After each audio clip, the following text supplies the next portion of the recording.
Let's move from the scientific world and do a bit more on governance now, because at least 40 countries have banned flights from the UK and South Africa due to this new COVID variant that has been discovered. Thankfully, we've been joined by Information Minister Kojo Nkrumah on whether government is considering or has started having discussions on whether or not to ban flights from these two countries, as other governments have done. Thank you for your time here this morning, sir. So we've been told by Professor Ampofo that they're checking to see at least if that new variant exists in samples that have been taken already. But is government considering a ban on flights from South Africa and the UK? Bernice, good morning. Good morning. Thanks for the opportunity. And Professor Ampofo also mentions that those who run the test have not filed any report that the test is not able to pick up this variant. I think that is an addition we have to make so that people don't leave with the impression that there's a gap. There's no gap. Those who are running the test have not come to a view that they are not able to pick up this variant. First of all, the testing, be it PCR or antigen, picks up the virus, positive or negative.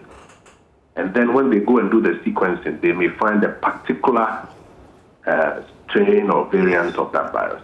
The testing is not to determine the strain. The testing is whether you are positive or negative. So if you are positive, whatever strain or variant, for us, you fall into the same category of positive, and then you have to be managed as such. If you are negative, then you are managed in a different way. Now, I've always maintained that all cards remain on the table when it comes to the COVID response strategy.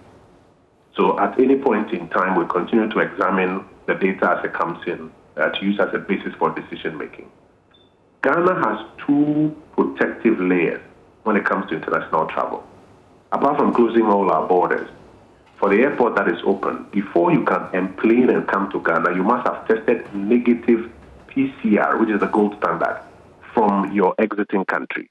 If you are positive, regardless of the type of strain, if you are positive, you won't board the flight. B, when you land in Ghana, then you go through the antigen test. Again, if you are positive, regardless of the type of strain, whether it's a new strain or the old strain, if you are positive, you don't enter the general population. You have to then be contained and then assisted with the necessary medical care. We are clear that these two levels of protection adequately protect the Ghanaian population. We do not have any data today that says otherwise. And for that purpose, we continue to monitor. And if need be that we amend the two layers of protection, we will do so.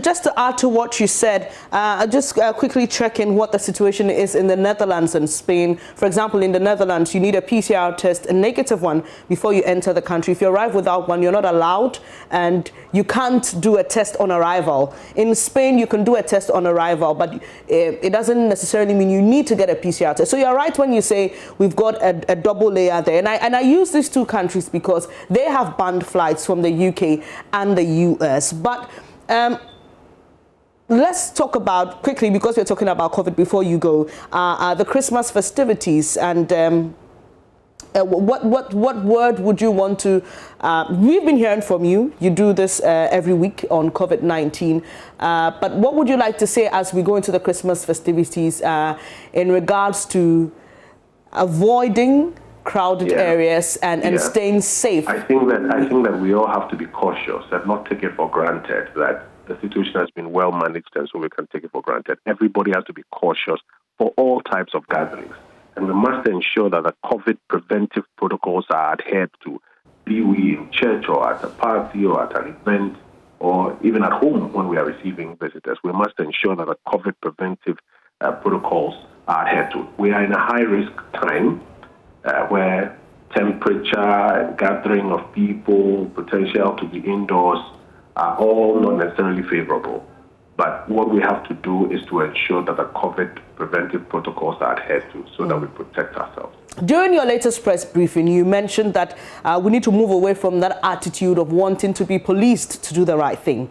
But you would admit that there would always be deviants. There would always be people who would not adhere to directives, and that's why we have law enforcement. It seems to be the downside in our COVID-19 fight. We don't see examples of people arrested, pubs closed. In the UK, for example, pubs are closed, locked, the police is sent to that place, and people know that, okay, I risk a fine, which is part of our the president's executive instrument. You will be fined, or if you cannot afford that, you will be jailed. So why aren't we doing that? Why are we slacking on that part? I think it's fair to agree with you that law enforcement, when it comes to COVID preventive protocols, has not been as sharp as we would desire. And I think it's because that primary approach has been to engage and encourage compliance. The primary approach has not been to necessarily throw people in jail or fine people as a first instance. And so a lot of times the law enforcement persons seek to engage and encourage compliance. But I think we are all in agreement that our law enforcement agencies need to step it up a bit more. And that is why we continue to engage with them and draw their attention to the fact that where we observe flagrant violations of the COVID preventive protocols, they need to be a bit sterner in the application of the law. Thank you for your time this morning. Kojo Nkrumah is Information Minister, and he joined us to have this conversation about the new variant of COVID-19 that's been discovered in the UK and in South Africa, and whether Ghana, like other countries, will restrict flights from these countries. But he tells us that our double layer of testing is one that allows us to mitigate the spread and the impact of COVID-19. So adorable, aren't they? Well, it's exciting for them. It's Christmas. And here on JoyNews, we wish you a very Merry Christmas as always. I'll be back with more. Do stay.